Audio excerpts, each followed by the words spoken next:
ya se enteraron del teorema fundamental del álgebra, ¿por qué se llama así? Vimos dos partes que parecieran estar divorciadas. Vimos por un lado esto de las series, cómo eran, que era una serie finita y cuándo era una serie infinita. Y hablando de las series infinitas, vimos que en algunos casos estas series convergen, en otros casos divergen. Y dijimos también que por ahora no nos íbamos a preocupar tanto por este comportamiento, porque eso lo iban a ver en un curso, que es el que continúa, que es el de cálculo integral, pero que sí nos interesaban ciertas series infinitas. Dejamos luego eso hasta allí, definimos algunos ejemplos de series infinitas o de funciones que se pueden escribir como series infinitas, y luego nos fuimos a ver polinomios. A ver, decía entre comillas también, porque fue más bien una especie de repaso, en la que lo que me interesaba es un poquito retomar la parte de operaciones, para reforzar la parte de ¿qué? ¿Qué era lo que me interesaba allí? Las propiedades de esas operaciones. Hacer demostraciones y para otras materias también, porque teníamos otra materia que se va a trabajar bastante con esa parte de propiedades y de ver a estas funciones como conjuntos, que era álgebra lineal, ya que ahí van ustedes a ver con detalle toda esa parte del uso de esas propiedades y de las demostraciones. Y finalizamos la clase con la parte esta de las raíces, el teorema fundamental del cálculo, perdón, del álgebra, y ese teorema lo que dice es que todo polinomio tiene, elevado a la n, tiene n raíces. Tiene n raíces, y esas n raíces pueden ser complejas, ¿no?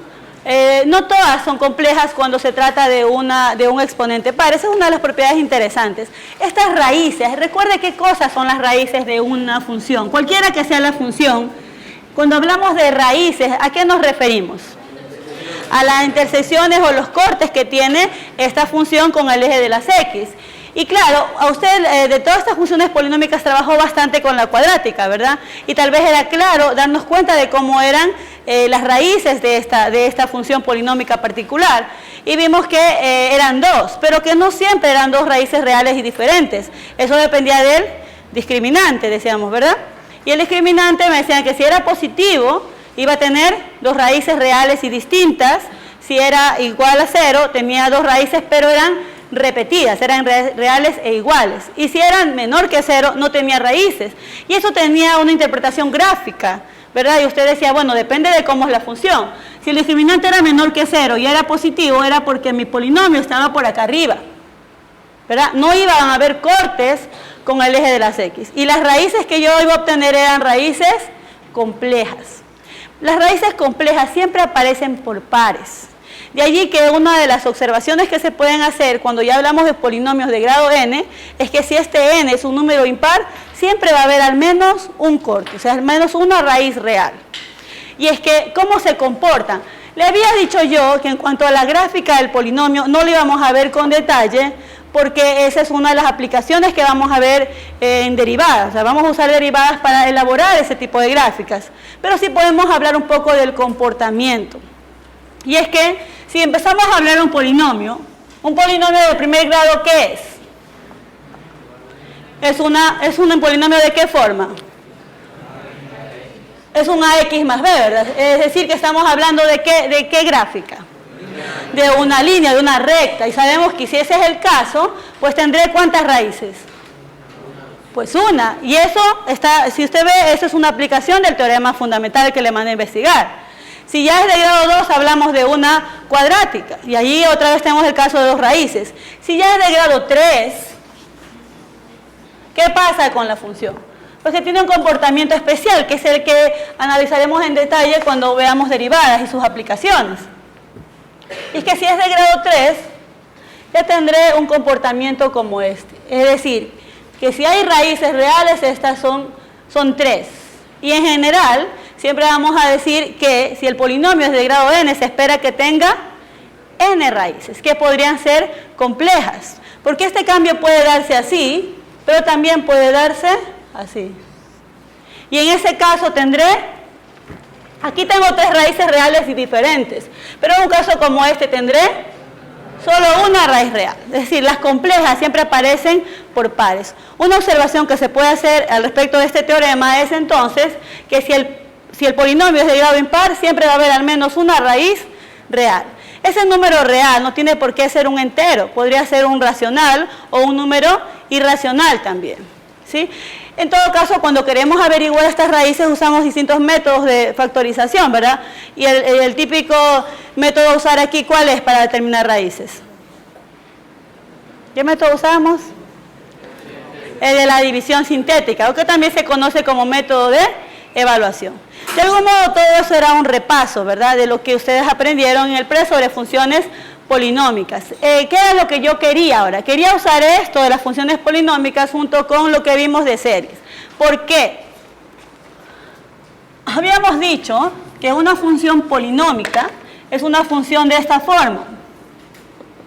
Un a sub 0 más un a 1x más un a 2x cuadrado más un a n x a la n. Si usted se da cuenta allí, esa función polinómica se puede escribir también con una serie, pero sería una serie finita, ¿verdad? ¿Cómo la expresaría como una serie? Con la notación que estuvimos trabajando.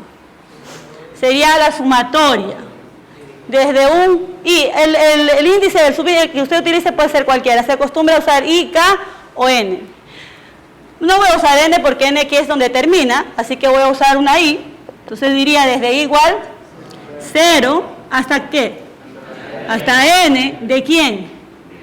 De a sub i por x a la i. Entonces, si usted se da cuenta allí, una función polinómica se puede escribir como una serie. Claro que sería una serie finita. ¿Por qué? ¿Por qué sería finita? Porque termina en n.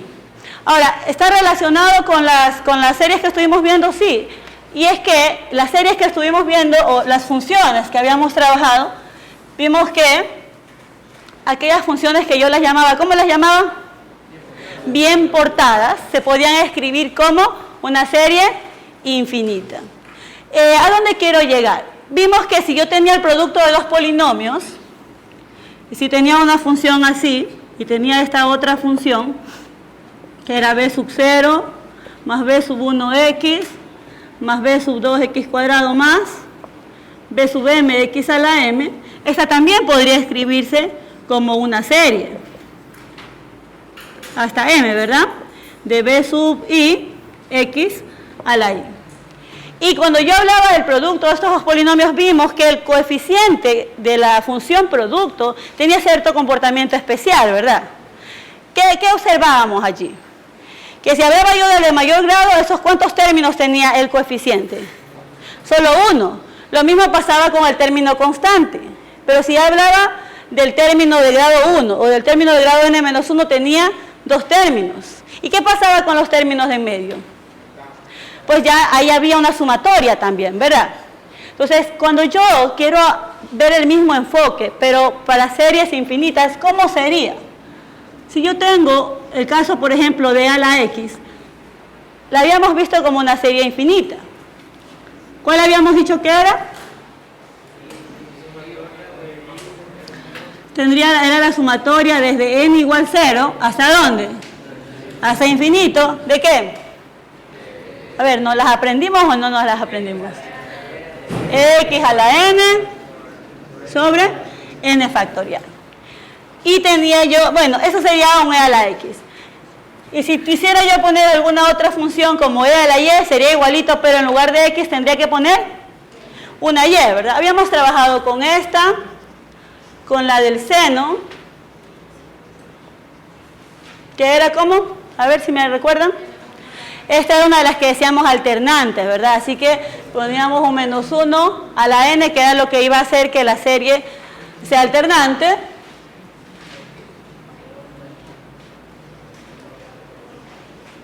Yo le decía que por ahora solo íbamos a trabajar con esa forma, hicimos los grafiquitos para justificarlo, y que más adelante o al final del curso íbamos a trabajar con el origen de estas series, cómo se generan. Y teníamos la del coseno.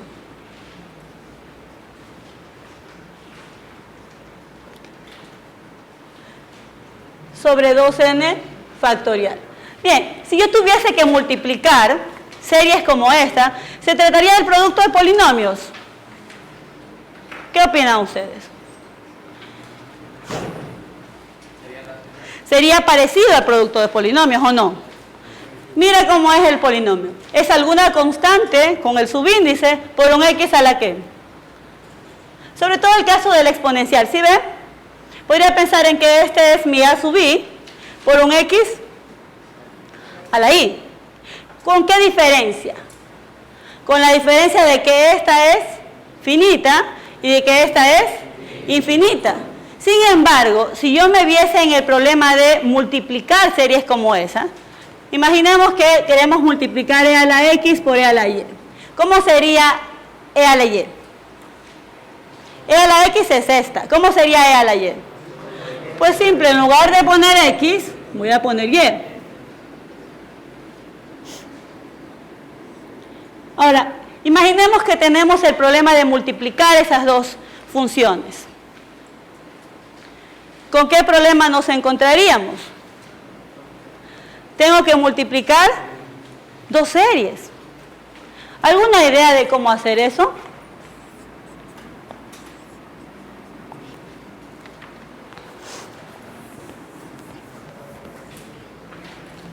Me encontraría con el problema de multiplicar esta serie infinita por esta otra serie infinita.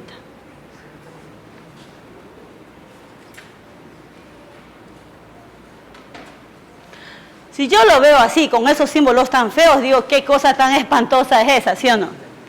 Pero si nosotros empezamos a desarrollar, en realidad veremos que es un polinomio por otro polinomio. Claro que también allí tendría el problema de, bueno, y empiezo a multiplicar término a término, ¿y qué sucede? Hay una regla que es bien fácil de aplicar y que era la que estaba en la pizarra cuando, ¿sí vieron que había algunas cosas escritas en la pizarra? Sí, pero yo quiero que usted lo relacione con los polinomios porque cuando se la ponga lo va a ver mejor. Cuando yo tenga que multiplicar dos series infinitas, hay una regla para esa multiplicación, porque eso es un producto especial. Ese producto se denomina producto de Cauchy. Se escribe Cauchy, pero se debe pronunciar en la lengua original eso, y es Cauchy. Bueno, entonces vamos a ver cómo multiplicar series infinitas. Y a eso le vamos a llamar producto de Cauchy.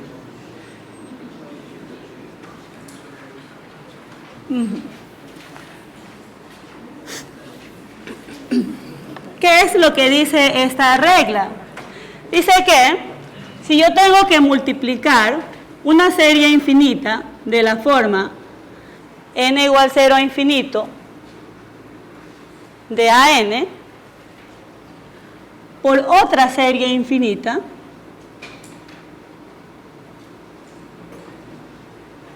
el producto de estas series infinitas me va a dar como resultado otra serie infinita. Es de esperarse, ¿verdad?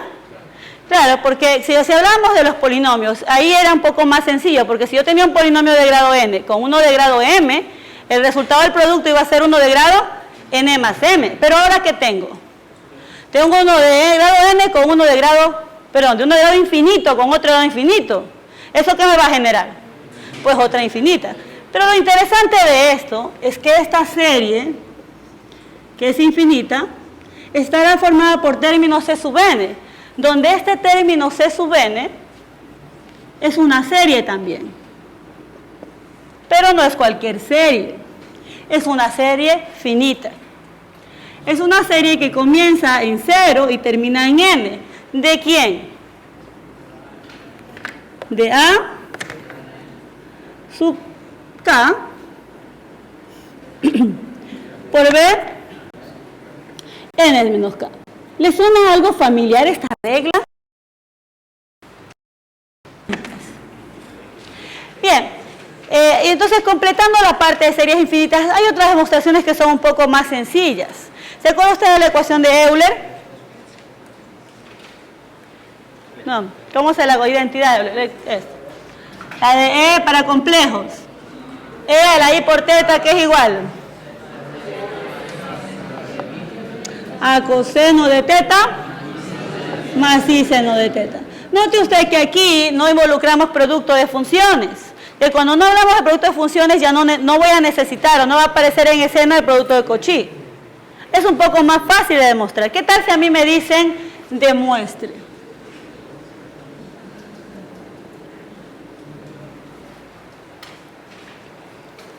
Entonces, allí otra vez vamos a usar las definiciones de estas funciones como series infinitas. Cuando yo quiero demostrar una identidad, se puede trabajar de varias formas. Se puede partir del lado izquierdo y trabajar en ese lado hasta llegar al lado derecho. También se puede trabajar en el lado derecho hasta llegar al izquierdo, o se puede trabajar en ambos a la vez. Yo voy en este caso a partir del lado izquierdo. Voy a partir de E a la I teta y voy a tratar de llegar a este lado derecho. ¿A qué es igual E a la I teta? Como serie infinita. ¿A qué sería igual? Sería la sumatoria, ¿de dónde? Desde n igual 0 hasta infinito, ¿de quién? Aquí ya no tengo x, ¿qué tengo? I teta. Entonces esa va a ser I teta a la n sobre n factorial. Sí, lo único que hacemos es reemplazar esta, ¿verdad? Si teníamos e a la x, aquí era x a la n sobre n factorial. Si tenía e a la y a la n sobre n factorial. Si tenía e a la x más y así. Tengo e a la i teta, sería i teta, perdón, a la n sobre n factorial. Y luego, para darme cuenta, puedo empezar a desarrollar esta serie. En muchos casos, me va a ser más fácil de trabajar si desarrollo las series, para ver el comportamiento de los términos. Inclusive a veces para hacer reagrupaciones. Aquí, si yo desarrollo esta, ¿cómo me quedaría? Con n igual 0, ¿aquí qué tendría? Tendría 1 sobre factorial de 0, que es 1. Tendría 1, ¿verdad? Con i igual a 1, ¿qué tendría? Tendría i teta sobre factorial de 1, que es 1. Y seguimos.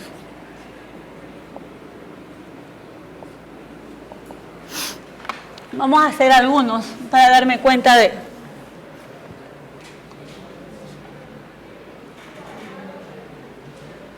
Otra cosa que usted debe tener claro es a dónde quiere llegar, ¿eh?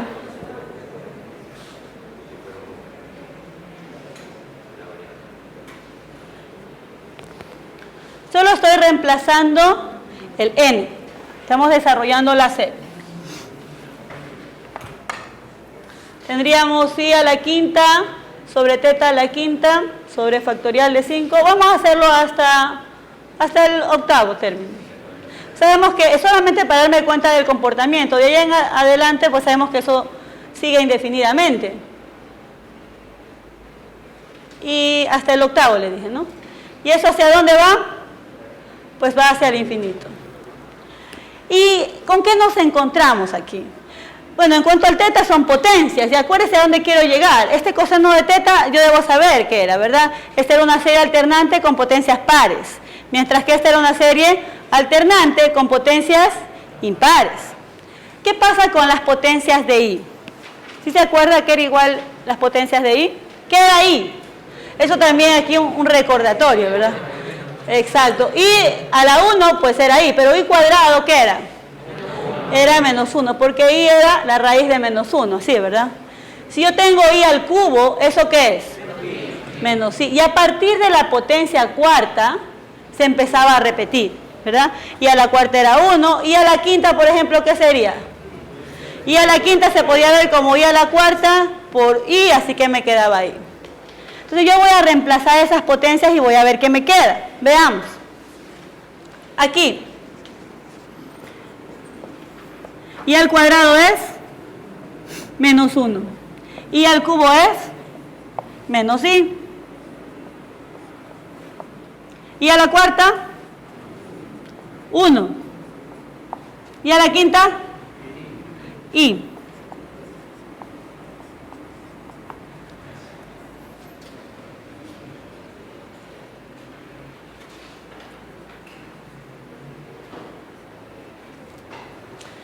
Y sería más, ¿no? Y adivinen luego cuál va a ser el siguiente paso. Ya ustedes lo están pensando. ¿Qué harían luego? Agrupo los que tienen i y los que no tienen i, que justamente son las potencias pares y las impares, ¿verdad? Entonces, si agrupamos nosotros, aquí ¿qué tendría? Todas las que no tienen i son justamente las potencias pares. Sería 1 menos teta cuadrado sobre 2 factorial más teta a la cuarta sobre 4 factorial menos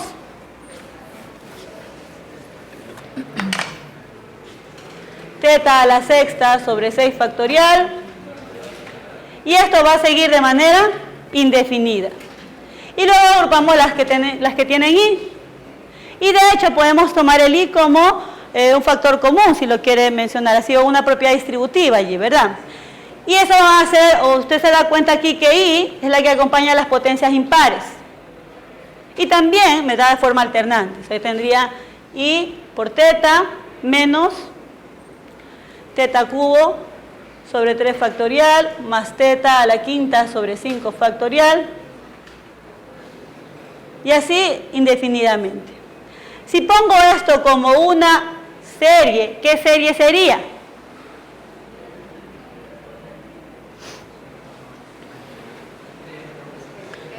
Decimos un n igual a 0, podemos decir, ¿verdad? Y tengo que es alternante. Siempre que sea alternante tendré un menos 1 que multiplica al término, ¿no? Menos 1 a la n. Así sabré que para potencia par será positivo y para potencia impar será negativo. Y el otro es el exponente de teta. N siempre va de 1 en 1. Acuérdense que en la serie el dominio está dado por estos números enteros, ¿verdad? Entonces tendré teta a la 2n. Y acá será sobre 2n factorial. Lo otro que debo darme cuenta es a dónde quiero llegar. Justamente esto, ¿qué es? Hasta el infinito. ¿Esto qué era igual? Ah, ¿verdad? Yo tengo un objetivo con el cual estoy trabajando. Entonces aquí tendría menos 1 a la n también, porque comienza con positivo, para el n igual 0. Teta sobre 2n más 1 factorial. Si no estoy seguro de la expresión que he puesto, pues siempre podré darle valores a n y verificar la expresión. Y luego, ¿qué diré? Una vez que hemos llegado allí. ¿Esto qué es? Coseno. Más i por, ¿esto qué es? Seno. Y eso es lo que queríamos demostrar. Entonces, esa es un poco más de agrupación. No necesitamos, y como no había producto de funciones, no necesitamos usar un producto de Cauchy. Y ahí está demostrada otra de las propiedades importantes que habíamos usado.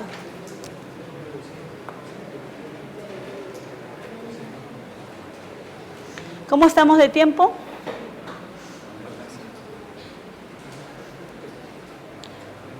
¿Ya? ¿Hasta ahí alguna pregunta? No hay preguntas. O sea, si a usted en un examen le pide que demuestre alguna de estas, ¿lo va a poder hacer? Vamos a practicarlo con una lección, ¿no? Hay que hacerlo.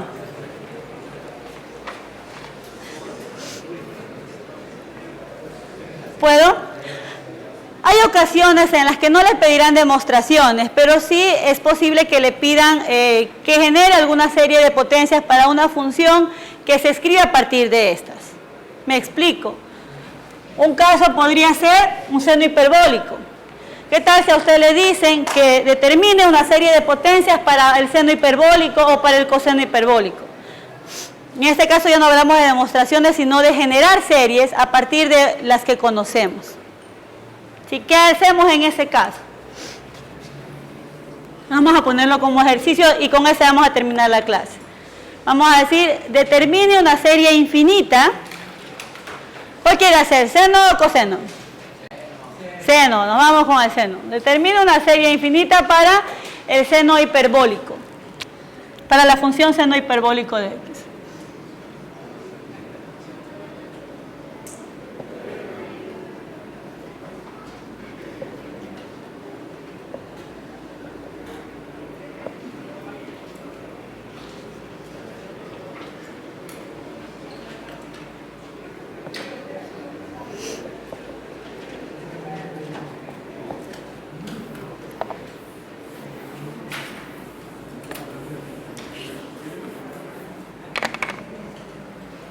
¿Ya?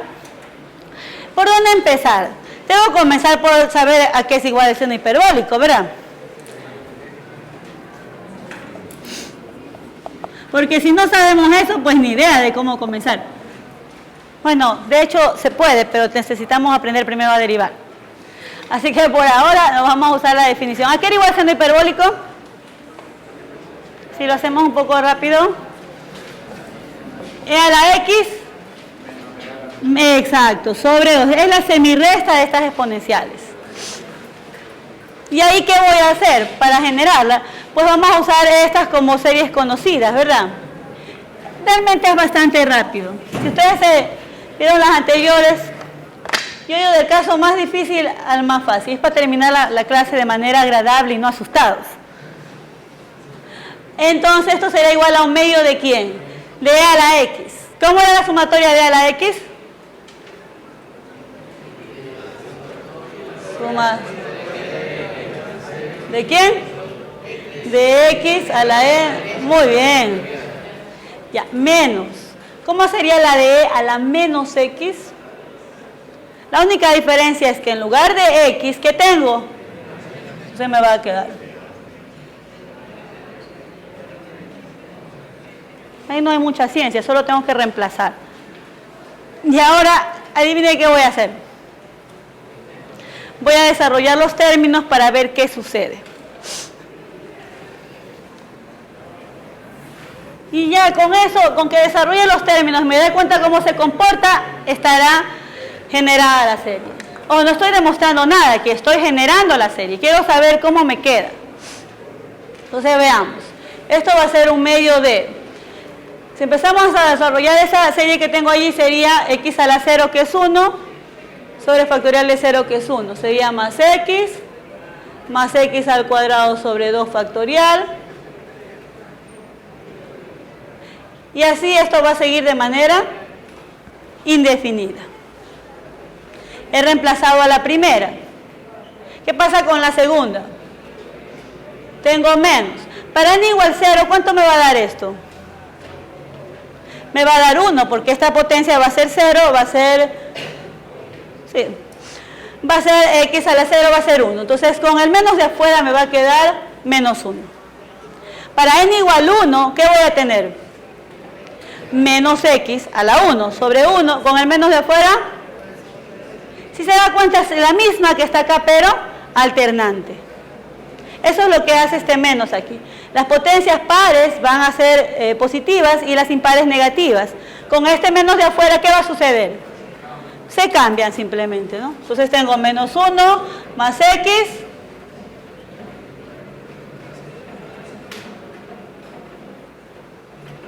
Y esto va a seguir así de manera indefinida. Entonces, ¿de qué me doy cuenta aquí? ¿Qué va a pasar cuando hago esa suma? Que las impares van a duplicarse, mientras que las pares se cancelan. Así, mire, este 1 con este menos 1 se cancela. Pero esta X con esta otra X, ¿qué me queda? 2X. Entonces me va a quedar 2X al cubo sobre 3 factorial y así. Ya no quedaron muchos cuando eliminamos. Es decir, y con este 2 de aquí afuera finalmente, ¿qué me va a quedar? Me va a quedar X más X al cubo sobre 3 factorial y seguirá. Y así indefinidamente. Es decir que, ¿a qué hemos llegado? Hemos llegado entonces a que la serie para el seno hiperbólico es esta. Si se da cuenta que tengo solo términos impares, ¿se parece a la del seno? ¿Se parece o no se parece al seno? Excepto ¿por qué? Esta siempre tiene signo positivo. Entonces no está alternando. Igual solo tengo potencias impares. Esa la generamos así. Lo que no tengo es el menos 1 aquí delante. Me da una serie de términos positivos. Y ya está. Esa serie que está allí es la serie para el seno hiperbólico. Entonces usted cuando la vea no se va a asustar, sabe de